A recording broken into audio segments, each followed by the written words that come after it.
welcome back to Pad Vibes Assemble Unfiltered. Whoop, whoop. And today is Kirsha's birthday. This will be released on your birthday. We should have worn party hats. Yeah. And guess what, bitch? You're now 30, so you can't say anything to me anymore. You're still technically a few months older. You will still go grey before me. That is my thought process. I literally dyed my hair on purpose grey, so... And I thought you had eyeliner on the other day and it turned out it was crow's foot. Oh, yeah? Can you... Right. She went, oh, you smudged your eyeliner. Proceeded, and she pulled my skin off my eyeball. And went, oh, no, it's wrinkles. It's quite a deep insert wrinkle. And it did look like eyeliner. Yeah, well, ever since, Kirsha, I've been looking at Botox. I've been looking Just at so no rude. jobs. But you literally just went, oh, that's not eyeliner. I went, what is it? Wrinkles. I was like, you're a dick. But anyways, we'll slide past that because as it's your 30th birthday, I thought I would... I feel like you need to sing me happy birthday. Okay. Which kind of one do you want? Rap it. Rap to lighten the mood. Okay. Shout out, Gemma. Shall I rap to... Right. Okay, right. No, but now I can't do it. Okay. Like... You don't have to do it. Yo, Kirsha, it's your birthday. Here we are in the podcast studio. Julio.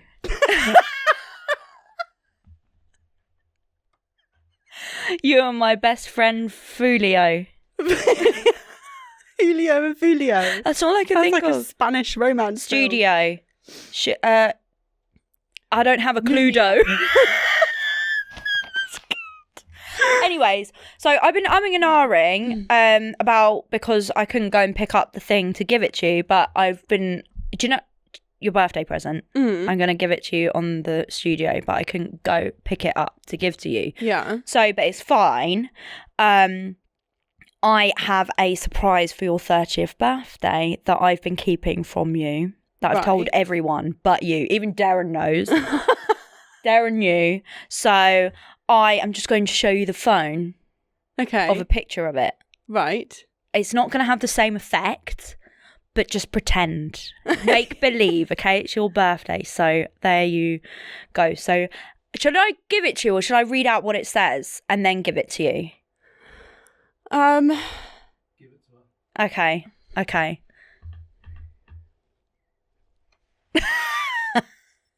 Shut up. We're going front row to see Riley Green on the 11th of September. So don't make any plans. You didn't have to do that. I know I didn't, but you do put up with me and I've been in a foul mood all day. So, you know, I thought I would give you a thing because I know how much you want to go. I still need to figure out some of his songs so I can sing along. But yeah, we are going to see Riley Green because you said that you just love him and you want to be. I do. I want to. So we are like eye distance, and I'm going to make a big sign say it's my best friend's birthday. So maybe you'll come over and maybe you might get your second dream of him saying your name. Because that was my first option. I would hug you, but I feel yeah, don't touch me. Yeah, no. I'm joking. Right, wait. Okay. Right, we're getting it on camera. Okay. I'll come. I don't know how to do it. Okay. I just touched your boob. Did you enjoy it? Yeah, I did. There you go. So yeah, can I have my phone back though? Thank you. You're a dick. Why? Get your cowboy boots ready. We are going to see Riley Green. Cowgirls? Yes. Okay. Front row standing, the 11th of September. I haven't told Reese, by the way. Oh, he doesn't know. He because I was going to say, because I was like, maybe I should check in terms of like timings, but I thought we'll figure it out because there's enough time. It's fucking right. But yeah, they were the last. I had to search high and low for them, but I was like, what my girl wants, my girl gets. I don't know what to say. Like, genuinely, I'm speechless. But yeah, well, happy birthday. It's not every day you turn 30, and you did so much for me last year. Thank you. You're welcome. Make me cry if you keep talking. Okay, I'll stop because I feel awkward now. I've given too many compliments. Don't know what to do. But yeah, no, so I've been trying. Do you know how hard that has been to keep that secret from you? Because we are so bad with it. I know, literally. I was actually at one point going to put a story on the Padwives Assemble Instagram and be like, happy 30th birthday, Kirsha. We're going to Riley Green. Just want to see how long it takes for you to notice this post. But then I like wanted to get your reaction. And then I was like, oh, I don't know. And then everyone was like, I just told everyone but you because I couldn't tell you. So I was like, I need to tell absolutely everyone. Oh. Even Lyd was like, if you want to tell her, just message me. Lyd knows. Yeah, Lyd knows. Okay. So I was like, guess what? I mean, as soon as I booked them, I went, hi, Darren. I had to tell people. So yeah, I just spat everywhere. I want to give you another hug, but I know you're going to. You can give me one after. Okay, I'll give you one. I don't want to have to get up again. Okay. It's a whole ordeal. Yeah. But anyways. Thank you. You're very welcome. Have you got anything planned today? Birthday today? Clarkson. I'm going to Clarkson's pub. Oh, you are? Yes. Oh, that's nice. Yeah. No, Reese is taking me out for dinner there because I've been hounding him that I really. Are the kids going or is it just you two? No, just us two. Oh, lovely. Mother hen's having kiddos. Oh, that would be nice. You have to let me know. Goodness me, but I'm so sorry. You'll have to let me know if they have birthday babs. Gluten-free options. I think they do. Oh, really? Yeah, they do. They're very. Will he be there? Like, is he there? I don't. Does he live there? No, he doesn't live there, but he does go there often. Does he live in the vicinity? He lives in the vicinity, yeah. Oh, okay, that's cool. Yeah, I'm hoping to see him. So it's not his farm? Because I do find Clarkson quite attractive. Yeah, I know, this is so weird. I'm sorry, I can't get on board with this. It's just because he's funny. I'm funny. Makes me laugh. Do you find me attractive? Well, no, you're a girl and you don't have a penis. And I don't have holy boxers. It'd be a whole different situation. A whole different story. If you had your balls hanging out with some holy boxers, I'd be on you. I was more thinking about flaps. Okay. Or just a left. Well, it wouldn't. Yeah, it wouldn't be. Do you know what happens to me all the time though? Wait, where is this going right now? No, like my my nipple is full on out of my bra right now. Oh yeah, that happens regularly. Yeah. I feel like the nipples coming out of the bras is the same thing as the balls coming out of the boxers. Yeah. Yeah, I don't think normally the lips kind of stay in. Yeah. Well, yeah, but I mean if there was holes in your knickers, yeah, it would be flap. Oh yeah, one would pop out. Yeah. I mean, it depends how much of a labia. Are you a kebab or a ladybird? Where are we going? Why do we move on to genitals at every point? I'm excited about Riley Green. That's what I'm talking about. Genitals. Flaps are flapping. Not just my nose. Anyways, guys, we'll let you know how Riley Green goes. Or doesn't. But Mill... What do you mean or doesn't? I don't know. I ran out of things to say. I panicked. We are going to be talking all about when your partner goes away on a military exercise, course, deployment, whatever the fuck you want to call it, is new into the relationship. Yeah, because you had this experience. So we both kind of had similar... No, I wouldn't say there were similar experiences at all. You had the situation where you were new into the relationship and Josh went on a deployment. Mine was new into the relationship, went into basic training. So there is no similarities there. And I think it's very different, isn't it? Because they're in very different environments. Yeah. How did you find that from your perspective of the deployment side? I think it's hard as well when you're in the start of a relationship because you're in that honeymoon, everything's fantastic, they can do no wrong. That changes, by the way. But like, you know, you're getting to know each other. It's that excitement of a new relationship, a new person in your life. And you almost feel invincible at the start of relationships, you know? Yeah.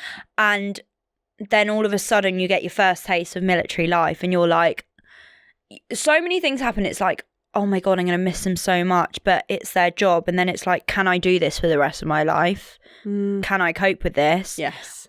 Do I want this for the rest of my life? Yeah, and those questions hit long and hard. Like, they stay in your brain for a long time. They do. And it's just, it's a very, I think your first deployment or first time apart in a military relationship is hard anyway, and is just, your mind's on overdrive. Because I think as well, if you watch military films, if you watch stuff like that, it's, you instantly think, oh my God, you think the worst. Yeah. Right? But lots of the time they're not like that. No. Especially if it's a course or an exercise and stuff, things like that. So you just don't know what to expect, and you don't know what to do. And it's kind of like, I do feel like if you go to people and say, oh, well, they'll be like, well, they will say the question of, do you want this for the rest of your life? Because this is how you will feel. And that's a hard pill to swallow in itself, because you're like in your love bubble at the time, and you're like, well, yeah, I do want this, but I don't want this. And and it's really hard, and you might not be at the position in the relationship where you want to be vulnerable in front of them as such. So it's a tricky one. And it was 5 years ago now for us, and I do remember. So I don't know if I've mentioned this before. So when Josh and I first met, we were due to go on a date. It was all sorted, and I was at my aunt's house. My mum was over from Spain, and I got a text at 1 o'clock in the morning, and it said, I think we should stop whatever this is going forward. I don't think we should meet.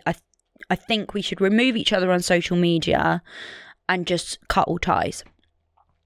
And then I don't know why, but he said, if you want to keep me on Snapchat, keep me on Snapchat. Which is actually a bit of a red flag for me, but we side past that. And I was like, oh, I remember reading it, and I just went, and my heart sunk, because Josh and I met on Tinder, and we were FaceTiming every single night, texting all day for about 5 weeks before we met. So I felt like when you're on FaceTime to someone, you feel like you know them. Yeah. So I already felt like, not in a relationship with him, but I felt... No, but there was a connection. Yeah, there was a connection. So I was like, my heart sunk. I was like, oh. And I just kind of went back and went, he also said, I don't want to bring you into army life. And I just said, okay, that's a shame. I was really looking forward to seeing you.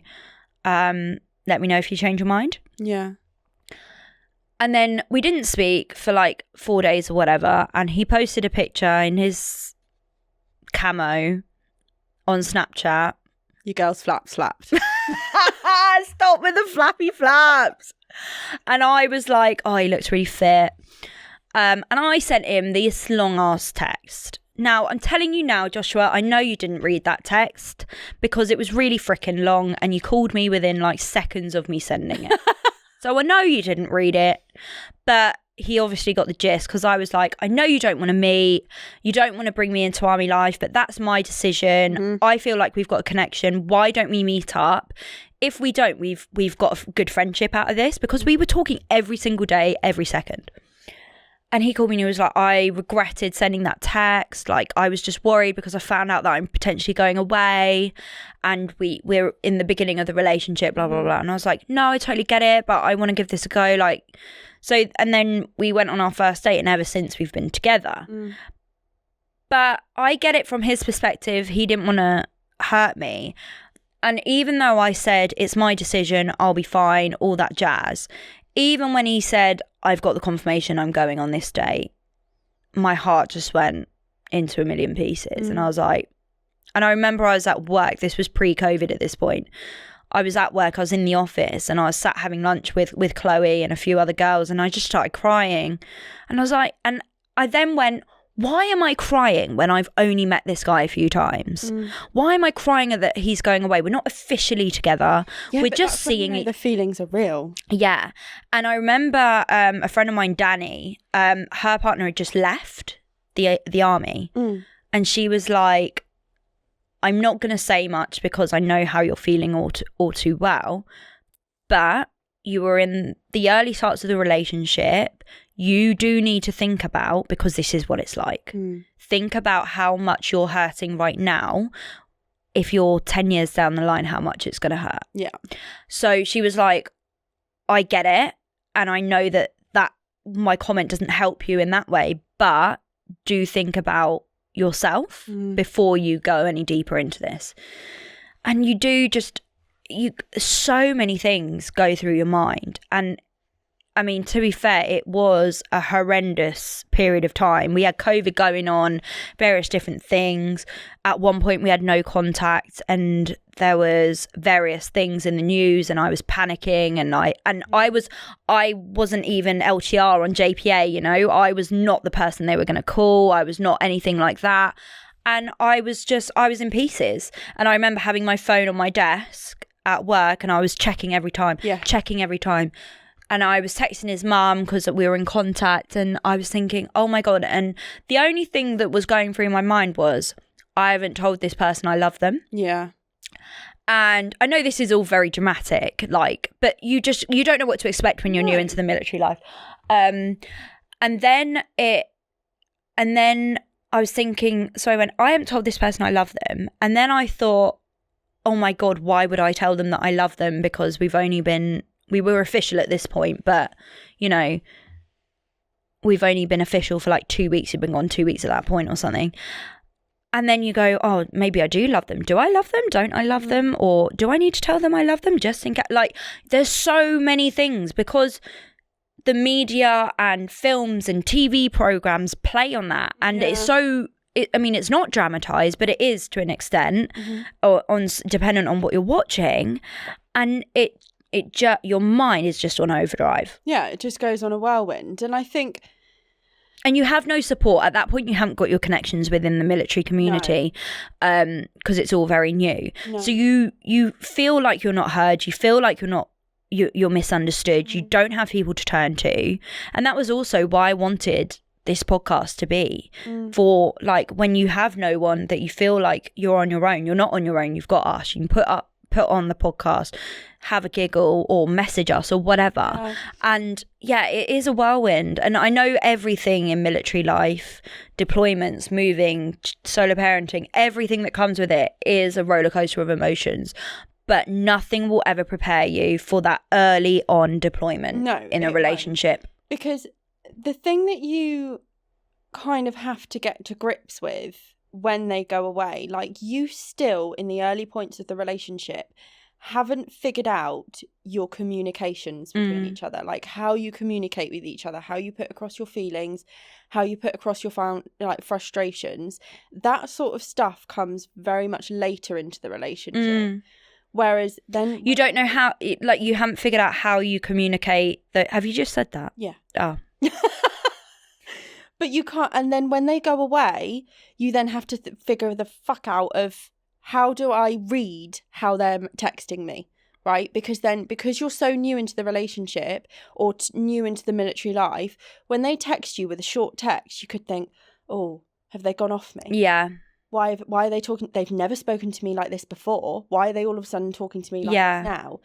And you don't know the stress and the pressure that they're going through as well. Yeah, but when you're further into it, you kind of go, oh, they've obviously had a shit day, or, oh, it's really busy. But when you're new, you just don't know that. And it's learning to communicate with each other whilst being apart. Still getting to know each other whilst being apart. Yeah. And that's really fucking hard, because communication in relationships is difficult anyway. Yeah, but it's so much easier when that person is in front of you. Yeah, because you can read their face, you can read what their body language.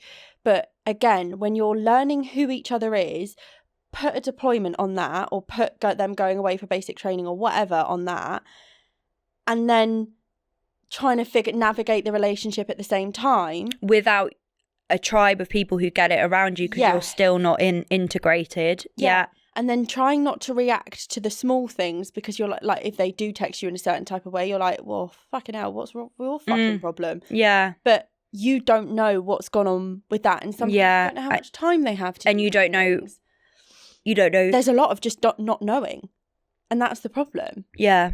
Because you still don't know everything at the beginning of the relationship. No, not at all. So I'm really sorry. Can you see? I really need to put my nipple back. Okay.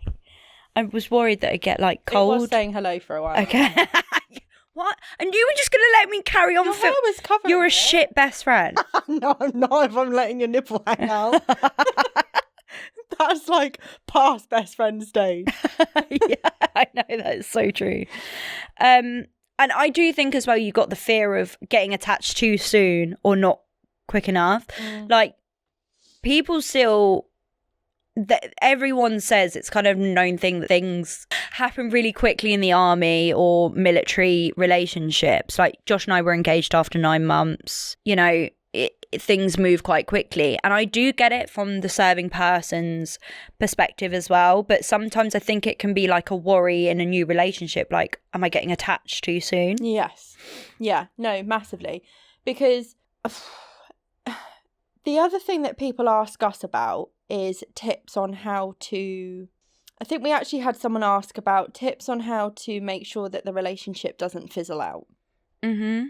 And I think that's a really difficult question because it depends on the relationship and depends on the people. Yeah. I don't know really that I have any tips on that. That's the thing. It just kind of...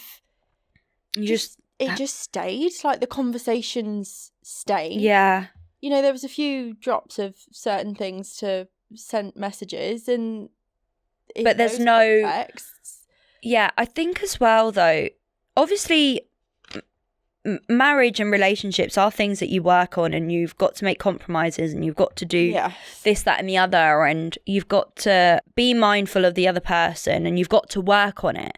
But I also think, and don't get me wrong, with military thing there is a lot of work to keep the relationship going. But I do think if it is that much of a struggle, I don't know. I've just never... I've never experienced that because I've never had this... There's been never been awkwardness between Josh and I. No. You can't... I find it hard to comment on that because I'd be a bit like, well, should there be awkwardness in...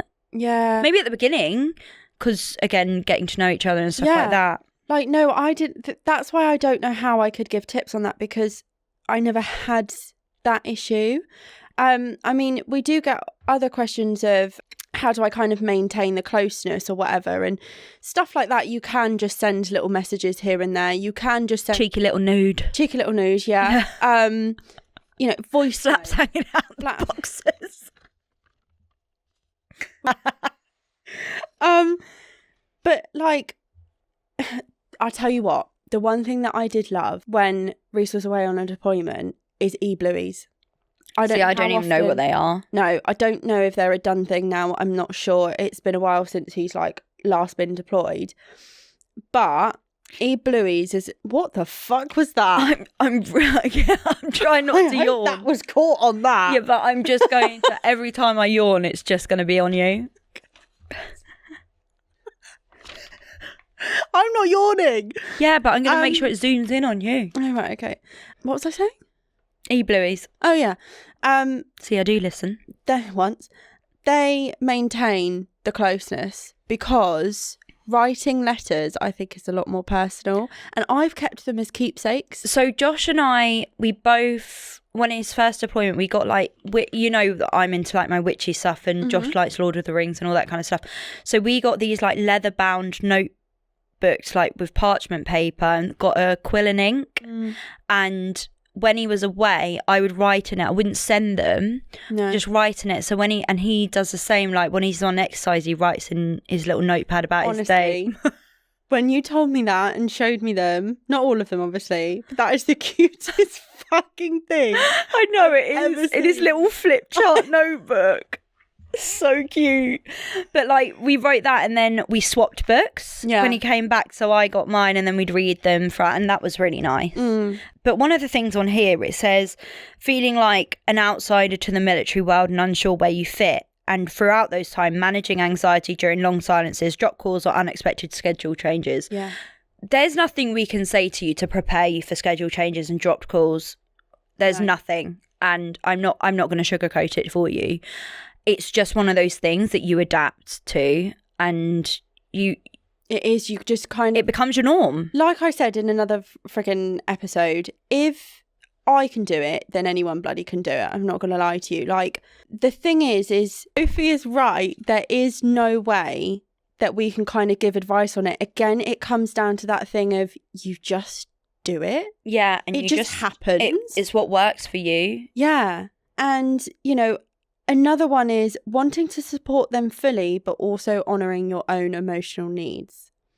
And that's so important. Yeah, and I used to make that mistake. I'd used to want to sit there and be like, oh my God, of course, like, completely support you, whilst in my mind I was forgetting that I was actually really upset about it, because we had been together, I'd probably say 9 months, maybe a little bit more than that, when he went into basic. Mm-hmm. And like I said, there is no similarities. Like, deployment and basic are very, very different, like, environments. I can't compare the two. But at basic, as many of you probably already know, there are moments where you cannot talk. Or there is that thing of you can talk, but they've got 101 things going on in the background. I think as well, like, having people in the room with them, not just at basic, but like everything. Like, you're not just saying love you to your husband, you're saying it to the whole freaking room. Yeah. And it winds me up because I don't like people earwigging, and I know, and you know, he doesn't like people earwigging because of just the way he is.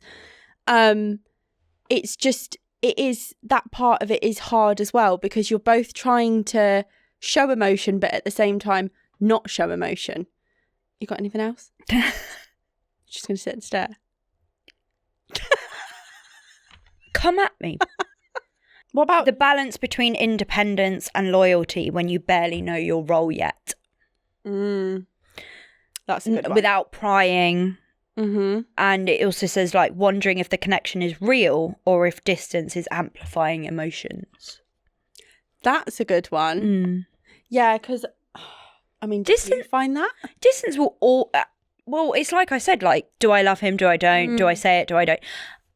I think it is true. It's so cliche, but distance does make the heart grow fonder. Yeah. And I do think, in a way, Josh, like, we're quite blessed because the distance does, like, make you go, oh, I really miss him, and we're not on top of each other all the time.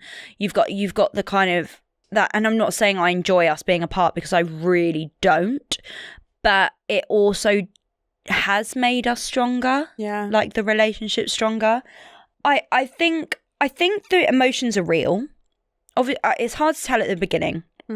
I think if you're talking about when you're a bit further down the line in the relationship, the emotions are real. They're not, yes, they're amplified because of the distance, but they're amplified because of how much you miss that person.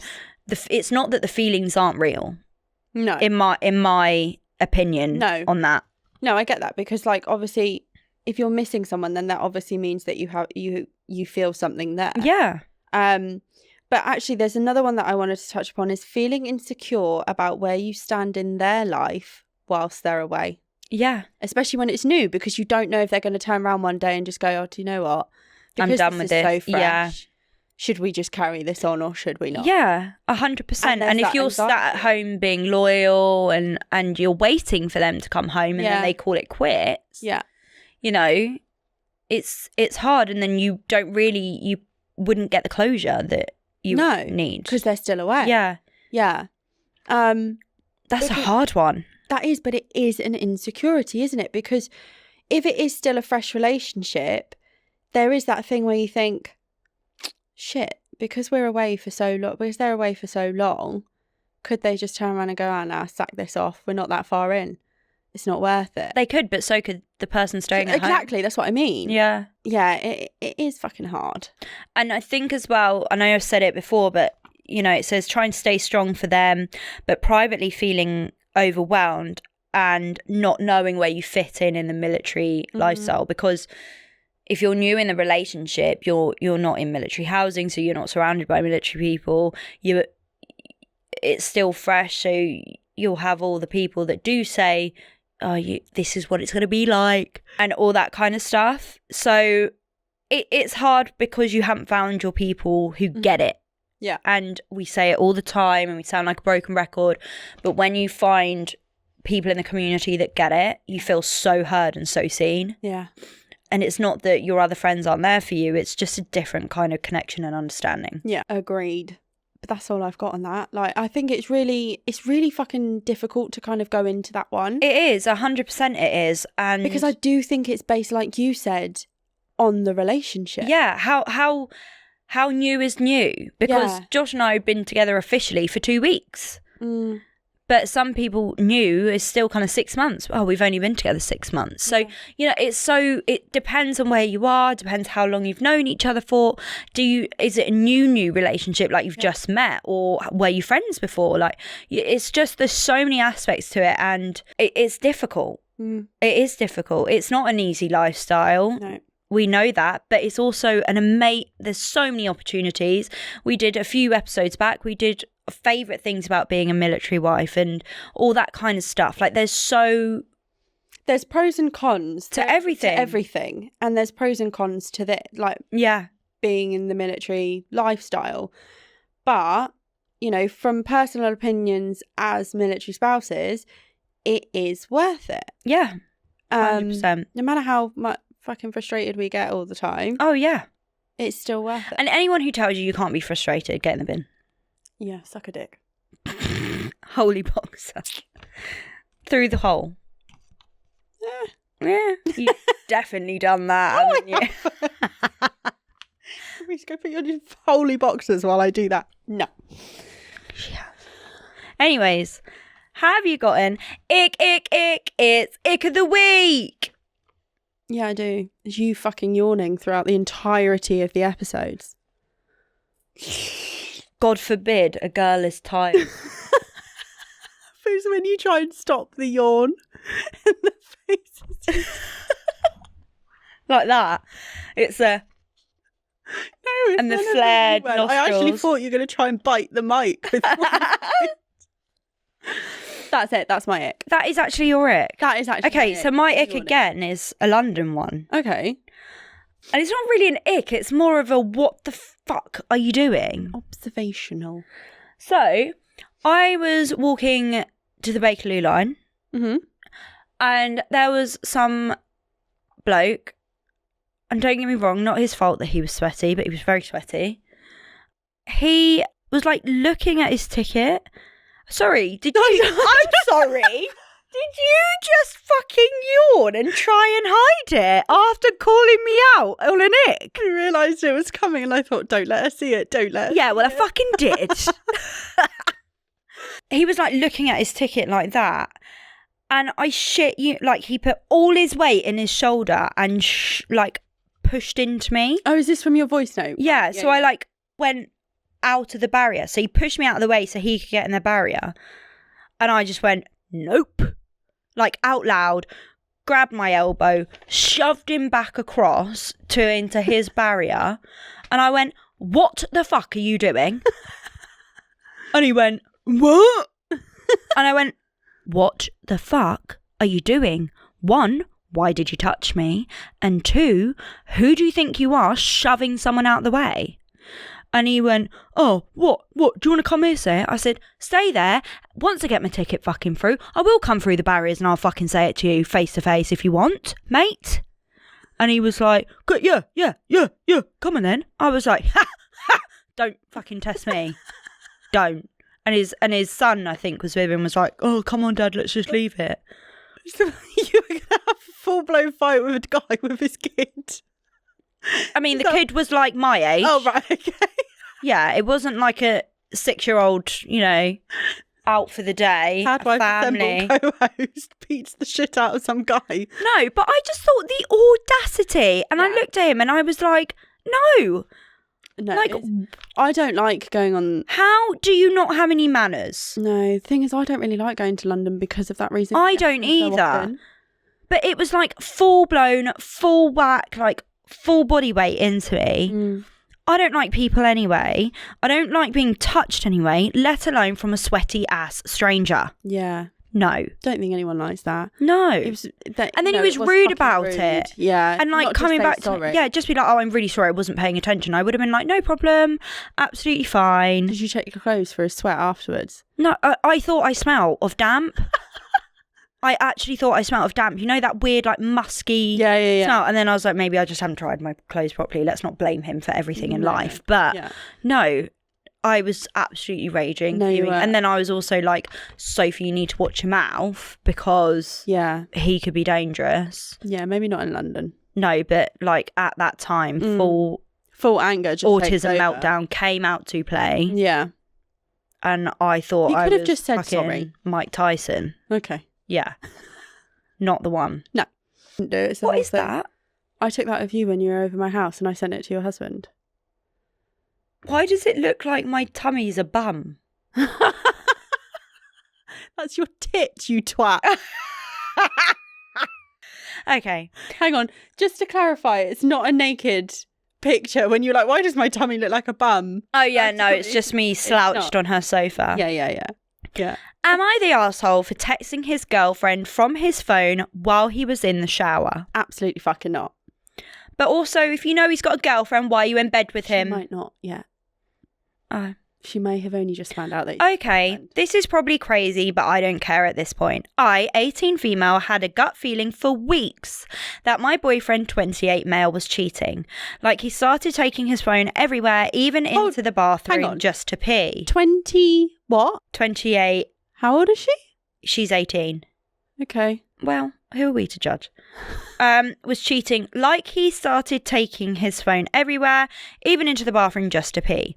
Started locking it, screen facing down, acting all, you don't trust me. When I asked him about it, bro, please, you're not Leonardo DiCaprio. Relax.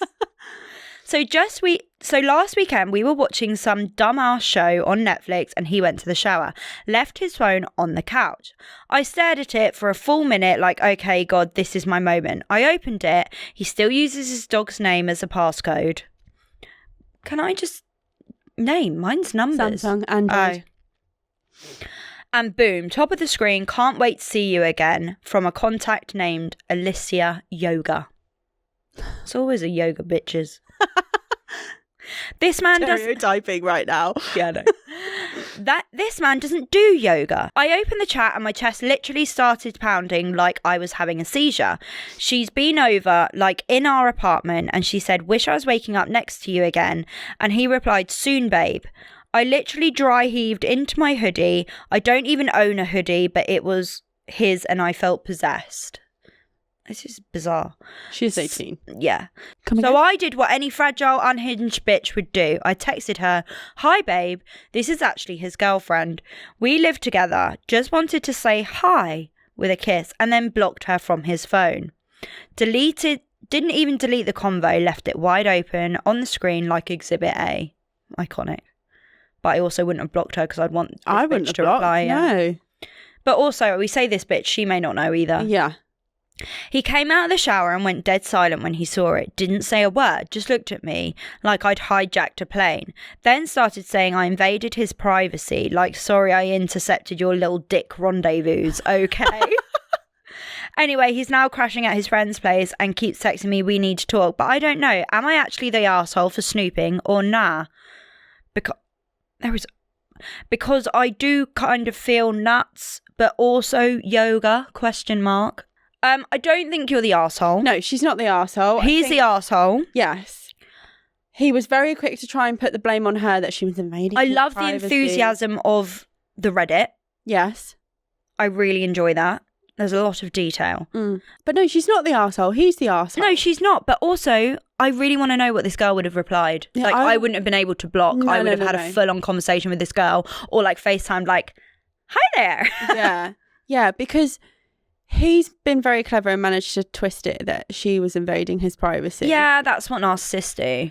But she's not the asshole at all. No. He is. Yeah, massively. And I also think at 28 years old, if he's still doing this kind of shit, move on.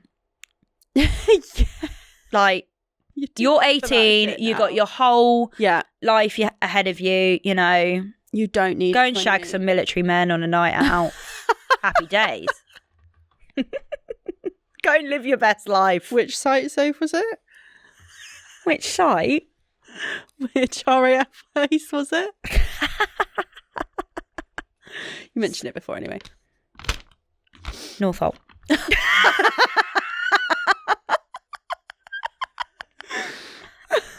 Well, on that bombshell, please go and get tickets to our gala. You can get them at padwifeassemble.co.uk. We can't wait to see you all. You can also email us or DM us on Instagram if you want to reserve your tickets, because you're waiting to find out of any military courses or deployments like the rest of us. But we look forward to seeing you all. And if you haven't already, please hit that like, subscribe and share button. It would mean the world to us. And get in touch if you've got any stories, any queries, questions, want some advice, or just want to chat. Yeah. And on that bombshell, Padwives out.